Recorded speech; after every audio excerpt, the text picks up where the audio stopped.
Joia. Já estamos no boa tarde, né? Boa tarde a todo mundo, né? Então vamos iniciar. Inicialmente queria agradecer o convite, né? O doutor Levi aí, que esteve à frente da organização do fórum, parabenizar pela iniciativa, né? Ao professor Silvio, que está coordenando a mesa. Acho sempre muito louvável a gente ter essas iniciativas na nossa cidade, né? Está promovendo eventos científicos. Bom, o meu tema, se a gente olha, né, o título, talvez a gente precisasse aí de dias para falar sobre ele, né? Então eu fiz uma escolha, né? Quer dizer, o que a gente precisa falar em termos de abordagem a problemas clínicos na atenção primária. Então eu vou falar muito mais do que princípios chaves para o raciocínio clínico, para a tomada de decisão, seja qual for o problema que a gente tem, né? E aí a gente tem que lembrar alguns conceitos chaves que, enfim, quando a gente atua na atenção primária, a gente precisa ser resolutivo, né? Isso é um dos princípios da integralidade. Para ser resolutivo, os estudos mostram que a gente tem que dar conta de resolver 80% a 90% das demandas que nos trazem. Em muitos estudos de diagnóstico de demanda, esses problemas, né, na atenção primária, 70% dos problemas equivale em torno de 50 problemas de saúde. Certo? 50% dos problemas na atenção primária equivale a 30 problemas chaves. E esses são os problemas que a gente precisa, esse médico generalista, o médico de família que vai atuar na atenção primária, precisa ter maior expertise clínica. Então a gente tem que saber escolher o que estudar para manejar esses problemas de uma maneira efetiva, né? Então tem vários estudos de diagnóstico de demanda que são feitos no mundo, e a gente tem 2 brasileiros, um foi feito ainda nos anos 90, que é esse do Rio Grande do Sul, tem um outro do Florianópolis dos anos 2000, e essa lista ela é a mesma. Isso aqui é interessante. Então, nos guia para onde que a gente precisa estudar, manejar, propriamente dito. Então, essa é outra lista, a lista de Florianópolis, e a estatística ela bate, né? Então, essa lista, por exemplo, dos 30 mais frequentes, 50% da demanda. Isso é feito em toda a rede, por exemplo, de atenção primária de Florianópolis. E que lista é essa, né? Então, tem alguns problemas que eles se repetem. Se a gente for pensar desses 50 mais frequentes, que são os 10 a 20 primeiros, né, que é o dia a dia. Então a gente vai ter alguns fatores de risco cardiovasculares clássicos, hipertensão, diabetes, dislipidemia, vai aparecer ali entre os primeiros problemas para a gente ter de manejo. Um outro bloco que é muito frequente do dia a dia, e isso é uma coisa muito importante, né, a atenção primária ter uma boa expertise clínica, são os problemas de saúde mental. E aí tem 2 que se destacam, né? Que é os transtornos depressivos e os transtornos ansiosos. Eles estão em todas essas listas de diagnóstico de demanda, eles vão aparecer entre os 10 primeiros, né? Então é uma demanda do dia a dia deste profissional. E aí a gente vai ter um terceiro bloco de demanda, que são as demandas preventivas, sejam elas a do ciclo gravídico puerperal, né, o planejamento familiar, o pré-natal, a puericultura, mas também as demandas preventivas do adulto e do idoso. E essa costuma ser um dos motivos mais frequentes de todos. A gente vai ver lá, sem doença, é o segundo motivo de consulta nesse inquérito em Florianópolis. E esse sem doença é aquele paciente que vem em busca de fazer uma avaliação clínica preventiva, né? Então ele vem por alguma demanda preventiva. Então é bastante frequente. E aí você segue essa lista, os quadros agudos do dia a dia, as infecções virais, enfim, é bastante frequente.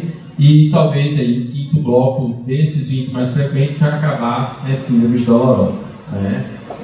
Isso que eu estou falando aqui não é por ordem de frequência. Estou citando os 5 blocos mais frequentes. Dos problemas dolorosos, veja, os temas não são escolhidos ao acaso, né? Dos problemas dolorosos, os músculos esqueléticos são os mais frequentes de todo, e o maior líder dele é a lombalgia, né? Então, esses, né, a gente precisa ter muita expertise clínica. E o que se recomenda é que esses problemas todos que eu estou citando, de fato, esse médico da atenção primária, ele seja resolutivo. Não faz sentido pacientes com lombalgia, né, chegar na atenção primária e não ter o seu problema ali resolvido. Óbvio que em todos esses problemas, a gente vai ter alguns pacientes que a gente vai trabalhar de maneira compartilhada com um especialista focal, ou seja, uma determinada parcela de hipertensos a gente vai trabalhar junto com o cardiologista ou com o nefrologista, enfim. Uma determinada parcela de diabetes a gente vai trabalhar de maneira compartilhada com o endocrinologista e assim por diante. Mas a grande massa desses pacientes eles vão ser manejados muito pelo aquele profissional. Os quadros de depressão, da mesma forma. Isso é feito em qualquer país do mundo que os sistemas de saúde são orientados pela atenção primária. Você precisa ter esse profissional extremamente qualificado para dar conta dessa demanda do dia a dia, né? E veja que aí a lista segue com alguns outros problemas dentro desses blocos que eu citei. E aí eu vou voltar a algumas questões de princípios, né? Talvez boa parte da minha fala daqui para frente não é sobre o que fazer, é sobre o que não fazer. Tá? Então, a gente precisa refletir no nosso momento atual, da medicina atual, onde a gente tem múltiplas intervenções, tem múltiplos exames a serem ofertados, a gente tem que ter clareza, baseada em uma série de princípios, que é o que eu vou citar agora, do que é que a gente tem que fazer com cautela, né, para fazer uma medicina de fato harmoniosa, pouco agressiva, né? Então, isso é que a gente precisa refletir. E a gente na atenção primária tem essa responsabilidade muito grande, porque nós somos o cuidador integral, que a gente vai integrar todas as clínicas. A gente precisa também proteger o nosso paciente de intervenções desnecessárias. Tá? E aí vem um dos princípios hipocráticos que a gente deve ser o nosso balizador, do primeiro, não causar dano. Né? A gente precisa ter isso muito claro. Então, toda intervenção que a gente faz, seja ela diagnóstica, seja ela terapêutica, existe riscos e benefícios. Infelizmente, nós mesmos costumamos primeiro pensar no benefício, né? Mas tudo tem risco e a gente precisa compartilhar isso com o nosso paciente para poder tomar uma decisão mais clara, né? Se o risco supera o benefício, é recomendável não se fazer por regra, né?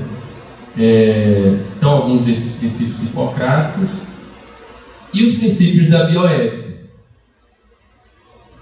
Veja, o primeiro, não causar dano, é um dos princípios da bioética, o princípio da não maleficência. Então, a gente tem que ter muita clareza. O outro princípio da autonomia, ele pressupõe que o paciente tem que ter acesso às informações para ele poder tomar a decisão. A autonomia pressupõe isso, eu conheço as informações necessárias para que eu escolha sobre o meu destino, né? E aí a gente tem, em contraposição, uma sociedade que vai no caminho contrário, né? Imediatista, que quer uma resolução dos seus problemas por uma determinada pílula, né, mágica que vai aliviar todos os seus problemas. A gente tem que tomar cuidado com isso, né? Existe uma tirania do diagnóstico. O que é isso? A gente vê com frequência limiares de medidas bioquímicas elas serem cada vez mais rebaixadas, né? As metas cada vez mais severas, e tudo isso implica em mais intervenção. Então a gente tem que tomar cuidado com isso. Muitas vezes a gente acaba medicando fatores de risco quando era só um fator de risco, não era uma doença, né? Então a gente também tem que tomar cuidado em algumas situações como essa, né? Medicalização da vida, né? Quantas pessoas estão passando por momentos de tristeza, né, de melancolia, e muitas vezes já são rotulados como um quadro depressivo grave, já inicia tratamento, quando às vezes são transtornos adaptativos temporários na vida, né? E existe um outro mito da medicina, que pecar por excesso é permitido, né? Veja, pecar por excesso também causa dano, então a gente tem que saber o que a gente está intervindo para evitar danos desnecessários. E outra questão que também é muito comum, que leva para esse outra gama de intervenções desnecessárias, é muitas vezes a tomada de decisão baseada numa medicina defensiva. Ou seja, eu vou pedir um exame, porque caso o paciente tenha alguma coisa, ele pode me acusar judicialmente de não ter feito isso. Então a gente acaba caindo numa cascata de autoproteção, né, sem necessariamente o paciente ter indicação clínica. Então esses são alguns caminhos perigosos. A gente tem que refletir sobre eles diariamente na nossa tomada de decisão, certo?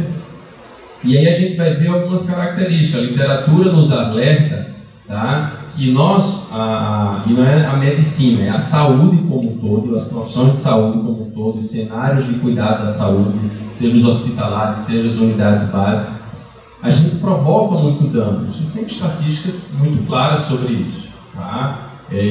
Os Estados Unidos são um país que tem mais estatística. A quarta causa de morte lá é por erro médico. Veja, o erro médico, o conceito de erro médico não é o erro da imprudência, da imperícia que a gente utiliza no nosso código de ética médico, não. Na literatura, erro médico, qualquer efeito colateral, qualquer complicação, administração de medicamentos, não é a questão feita pelo médico, é do sistema de saúde. Se lá um técnico de enfermagem administrou uma medicação inadequada, isso é considerado, do ponto de vista conceitual, de erro médico, é assim que é categorizado, né?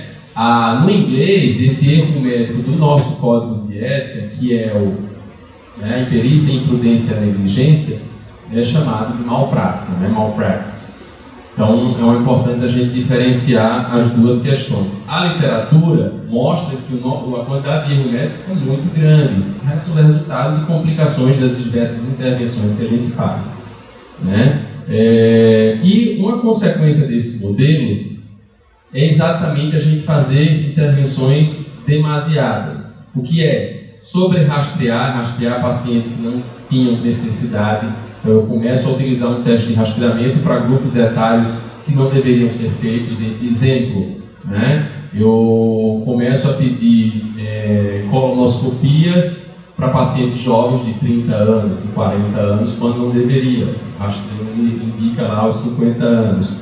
Né? Isso pode acontecer para qualquer tipo de rastreio, seja oncológico, seja para doença cardiovascular. Quando eu faço o sobrerastreamento, consequentemente, eu gero um sobrediagnóstico. Eu começo a diagnosticar casos que não trariam problemas para a pessoa. Muitos desses casos também são resultados falsos positivos. A pessoa não tem aquele problema. Quando isso acontece, muitas vezes a pessoa vai receber um sobretratamento. Ela vai receber um tratamento de uma doença que ela não precisava tratar, tá? Porque era um problema indolente. Ele não iria evoluir, ela não iria morrer daquilo. Só que quando você faz o tratamento, você tem efeitos colaterais deles. Tá? Isso a gente tem que ter clareza em cada um desses pontos, para a gente pensar muito bem o que é que o nosso paciente precisa. Né? A medicalização da vida eu já falei.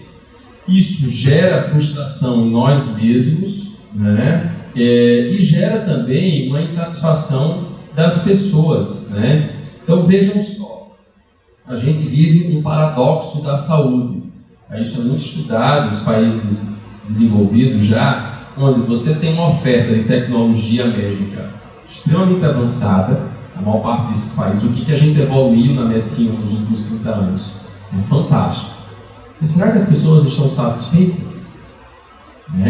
Por outro lado, existe uma insatisfação crônica na sua situação de saúde. Veja, o avanço tecnológico não garante que a pessoa se sinta bem, que a pessoa esteja satisfeita. Isso é o que alguns autores chamam de paradoxo da saúde nos tempos atuais. Então, aqui para mostrar um exemplo de sobrediagnóstico, de overdiagnosis. Então, muitas vezes, quando você rastreia um determinado câncer, ele tem muita potência. Aqueles cânceres têm crescimento rápido ou até lento, onde o rastreamento vai detectar uma fase que eu consigo intervir. Alguns cânceres, ou até, na verdade, não é o câncer, é alguma alteração histopatológica que ele não iria progredir, e o rastreamento não ajuda, não vai mudar o prognóstico desse paciente. Então, vale a pena a gente avançar para estudar esses tipos de rastreio, onde o risco do rastreio, você rastrear mais pessoas desnecessariamente, pode estar trazendo mais dano à população.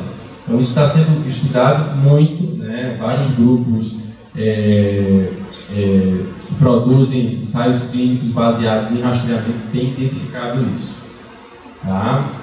E aí, assim, dentro daqueles riscos que a gente estava falando, então, Risco em relação a medicamentos, estatística norte-americana, né? 17% das internações são consequentes de reações adversas de medicamentos. A gente tem que ter clareza desses números para sempre a gente pensar bem antes de tomar decisões, certo? E aí eu chego nesse ponto, a gente precisa de um novo modelo para a prática médica. E esse novo modelo, a gente tem 2 paradigmas para ser incorporados plenamente. Um é o da medicina baseada em evidência, tá? Mas que ele seja compreendido na sua plenitude. Eu vejo, infelizmente, dentro da minha formação, eu sou epidemiologista clínico e ensino nas 2 faculdades de medicina há 8 anos na UFRN, há 10 anos na UNP, ensinando medicina baseada em evidência também, e infelizmente eu ainda não vejo, inclusive as novas gerações se apropriarem plenamente desses conceitos. A gente precisa avançar para isso, a gente precisa que todo mundo utilize isso na sua prática clínica. Sabe interpretar um ensaio clínico randomizado, sabe interpretar as medidas de cuidado, né? E fazendo junto com isso uma prática centrada na pessoa, né? E esse é um paradigma apresentado pelos canadenses e que é treinado em escolas médicas do mundo todo. Esse paradigma centrado na pessoa ou no paciente, em 6 componentes, e a gente precisa trazer isso para esse novo modelo de consultagem médica. Paradigma que a gente vai entender o que a pessoa está doente, mas também o sentimento que ela tem em relação à sua doença, entender a pessoa como um todo. E o terceiro componente, que é um dos mais importantes ao meu ver, encontrar um terreno comum. Isso quer dizer negociar com o seu paciente, isso quer dizer tomada de decisão compartilhada. Esse é o paradigma de cuidado que a gente tem que ter, especialmente nos dias de hoje, que as pessoas têm acesso à informação. As pessoas chegam para consultar, elas já fizeram sua pré-consulta no Google. Então, muitas informações elas dominam. Obviamente, às vezes, tem interpretações errôneas da internet, porque a internet, para o leigo, ela é uma selva para se achar ali dentro. E chega-se com informações. E a pessoa, de fato, vem atrás de uma consulta, vem atrás de uma opinião. E a tomada de decisão ela tem que ser compartilhada. Então esse é o paradigma da medicina centrada na pessoa. E ele foi testado. No Canadá eles fizeram muitos ensaios clínicos, com médicos testados nesse paradigma, neste modelo de consultagem, e mostraram excelentes resultados, porque ele gera o quê? Ele gera adesão, gera resposta clínica. Ele não é só um método filosófico de fazer consulta, ele tem uma resposta, porque ele garante adesão. Quando a gente não toma decisão compartilhada, muitas vezes o nosso paciente ele não vai seguir aquilo que a gente recomendou. Muitas vezes a meta do tratamento é muito mais nossa do que do paciente.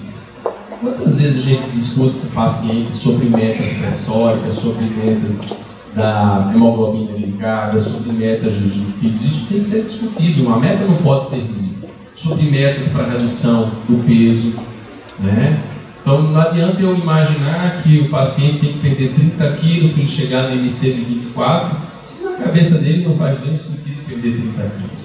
Para ele, 5 a 10 quilos está de bom tamanho. Então, isso que é tomar decisão compartilhada. E a medicina baseada em evidência, elas nos dizem o quê? Precisam balancear risco-benefício. Saber buscar a melhor evidência. A gente tem que tomar muito cuidado com o que nos é ofertado, seja em congressos, seja por representantes do laboratório. A gente tem que saber interpretar a evidência. Cuidado com a forma como nos é apresentada. A gente tem que saber diferenciar a redução do risco relativo da redução do risco absoluto. Exemplo, uma determinada droga aplicada em 10 mil pessoas, ela vai prevenir 3 mortes. A outra, droga B, aplicada em 10 mil pessoas, ela vai prevenir 2 mortes. Tá certo? Uma, 3 pessoas morrem. A outra, 2 pessoas morrem. Quando ele faz um cálculo do risco relativo, ele vai lhe apresentar a informação que reduziu morte em 30% das pessoas. É um dado impactante, E a redução do risco absoluto? De 10 mil, 3 morreram. De 10 mil, 2 morreram. Foi uma morte prevenida em 10 mil pessoas testadas. Quantas tiveram efeitos colaterais? Qual é o custo dessa droga? Entende? Então a gente tem que associar essas informações para ver se de fato aquilo ali é impactante, se tem relevância estatística e se tem relevância clínica, né, para a gente poder escolher um novo procedimento. Então a gente tem que ter muita clareza quando a gente está incorporando novas tecnologias ao nosso arsenal terapêutico. Temos que ir na evidência primária, estudar ela a fundo, tá? Isso é uma obrigação do médico, né, se dedicar ao estudo das evidências. Né? E as evidências a gente tem que buscar o quê? As evidências baseadas nos desfechos orientados ao paciente, não no desfecho intermediário. Qual é a diferença disso? O desfecho intermediário ele é orientado à doença. E aí eu pegar um ensaio clínico que simplesmente me mostra a melhora do colesterol, a melhora da hemoglobina glicada, a melhora da pressão. Isso não é suficiente. Eu quero saber exatamente se o tratamento melhora o quê? Diminuição de mortalidade, diminuição de morbidade, de complicações clínicas, aumento de sobrevida, melhora da qualidade de vida. Isso são desfechos orientados à pessoa. Então vejam no estudo que foi apresentado se o desfecho é orientado à pessoa ou se o desfecho é orientado à doença. O que a gente quer na medicina baseada em evidência é orientado à pessoa, certo? Então isso é uma coisa que a gente tem que ter muita clareza. Então esses são os nossos dois paradigmas: trabalhar com evidência, trabalhar com habilidade de comunicação no método clínico centrado na pessoa, tomada de decisão compartilhada. Meu tempo está esgotando, eu só peço mais 1 minuto para concluir. Está esgotado, né? 1 minuto para concluir. Então esse é o fazer prevenção quaternária, quer dizer, identificar o paciente em risco de supermedicalização, identificar o paciente em risco de intervenções desnecessárias e protegê-los dessa intervenção. Eu vejo muitos pacientes, né, doutor Henrique, né, com fibromialgia, se eles não são bem educados sobre o seu problema, eles saem fazendo uma peregrinação em consultórios médicos e cada colega vai pedir um exame, vai fazer uma intervenção, e isso né, quer dizer, não é um problema que ele vai resolver com múltiplos exames. O senhor já deve ter pegado pacientes que chegou com 5 ressonâncias para você, né? E assim, olha quanta intervenção desnecessária muitas vezes quando a gente não explica para o paciente o que é que ele tem, o que é que ele não deve fazer. Isso é comum na nossa prática, no sistema privado ainda mais, porque ele faz esse circuito, né, de maneira mais autônoma. Então a gente tem que saber identificar esse paciente em risco e prevenir. Então, para finalizar, o minuto que eu pedi é para mostrar essas iniciativas mundiais que vários países do mundo estão fazendo, várias sociedades médicas nos países estão fazendo essa discussão, né? Uma se chama Nuance, a Sociedade Espanhola de Medicina de Família trabalha com esse conceito. Tem outra que diz que menos é mais, less is more. Isso tudo tem plataforma na internet com recomendações, né? A outra é o Slow Medicine, que é de um grupo italiano que tem rodado o mundo também, tá certo? E um dos mais interessantes, que é o que eu gosto mais, é o Choose Wisely. O Choose Wisely, tradução literal, escolha sabiamente. Eles pegaram sociedades médicas de vários países do mundo, por exemplo, nos Estados Unidos e no Canadá, eles pegaram todas as especialidades, recomendações do que não fazer. Que recomendações são essas? É para alertar o médico sobre a evidência e que ele pense 2 vezes antes de pedir um exame, que ele pense 2 vezes antes de fazer determinada intervenção medicamentosa. É o que não fazer, quer dizer, escolha sabiamente. Então, a gente tem trabalhado isso tanto do ponto de vista educativo para os médicos, como para os pacientes, uma linguagem acessível, onde as pessoas consigam conhecer as evidências. E tem para todas as especialidades. O canadense e o americano têm de todas as especialidades as recomendações de não fazer. No Brasil começou há 2, 3 anos, a gente tem da Sociedade de Cardiologia, da Sociedade de Medicina de Família, da Sociedade Clínica Médica, e eles estão trabalhando com a geriatria e estão trabalhando também com o capítulo da tireoide, da endocrinologia. Vale a pena conhecer. Então, aqui eu trago para vocês, então, como é que elas são apresentadas. Aqui é da Sociedade Americana de Medicina de Família. Então, eles trazem essas recomendações muito pontuais e trazem um link para as evidências. Então, por exemplo, não solicitar exame de imagem para dor lombar dentro das primeiras 6 semanas, exceto se o paciente tiver sinais de alarme. Então, isso está muito claro. Não tem evidência de você solicitar exame de imagem para dor lombar nas primeiras 6 semanas se não existe sinais de alarme. Né? Destaque isso aqui. Não prescrever antibióticos em casos de sinusite nos primeiros dias, se não tem sintomatologia sistêmica, isso é um outro exemplo. Aí vai a lista, eu não vou ler todas em função do tempo. Vamos pegar aqui o 8, né? Não fazer rastreio